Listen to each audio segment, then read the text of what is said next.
Bonjour à tous, nous sommes le 17 mai 2020 et nous attendons toujours les dates du CAPES d'anglais. Donc en attendant, je vous propose de réviser à quelle catégorie appartient le mot since. Vous le savez, il est très important de bien identifier à quelle catégorie appartient un mot dans l'exercice de linguistique que l'on vous propose au CAPES. Donc nous allons utiliser since pour réviser un petit peu les catégories.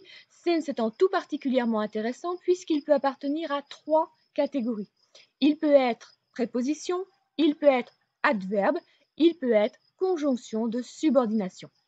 Alors, je vous donne une première phrase. I haven't seen my friends since the beginning of March. Si je vous demande à quelle catégorie appartient since dans cette phrase, normalement, vous allez me dire que since est une préposition.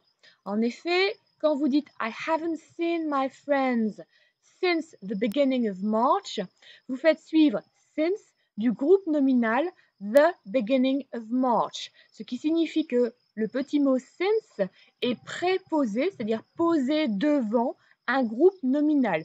C'est typique d'une préposition que d'être préposé, posé devant un groupe nominal. Autre exemple d'emploi de since.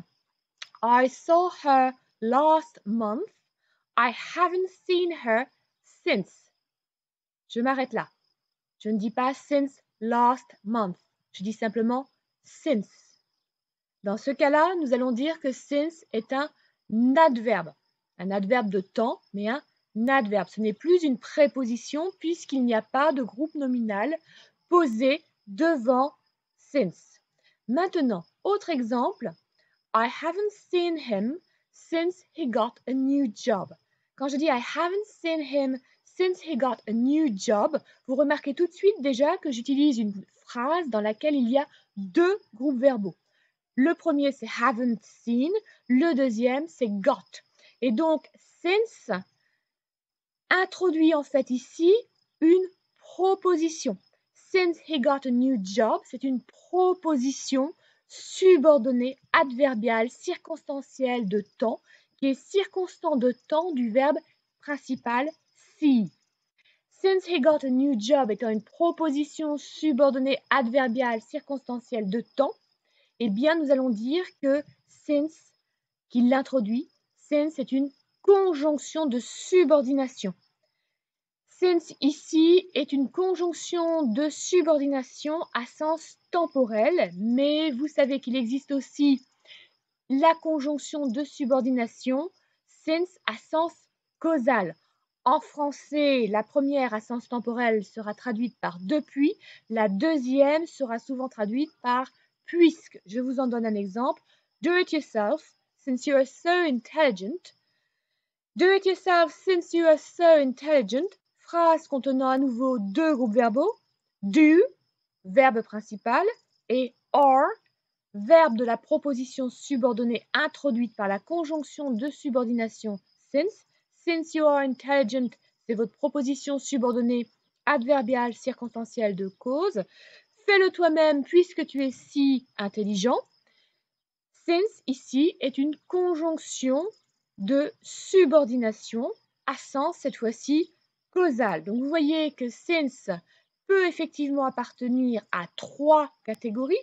Il peut être préposition, adverbe ou conjonction de subordination. La difficulté, c'est principalement quand since est conjonction de subordination. Quand je parle de difficulté, je veux dire que nous devons bien identifier quand nous avons la conjonction de subordination, si nous avons affaire à la conjonction de subordination à sens causal ou à sens temporel, puisque nous aurons ici une difficulté de traduction, typiquement ce qui tombe au CAPES. Vous savez qu'on vous donne des exercices de linguistique qui portent sur les difficultés de traduction du français vers l'anglais ou de l'anglais vers le français. Et là, vous avez typiquement une difficulté de traduction de l'anglais vers le français, le fait de savoir si since doit être traduit par depuis ou par puisque. Je reviendrai sur cette dichotomie entre puisque et depuis traduit par since et inversement dans une prochaine vidéo. D'ici là, j'espère que nous aurons des nouvelles du CAPES et je vous souhaite bon courage pour vos révisions. Prenez bien soin de vous, faites attention. Take care. Bye bye.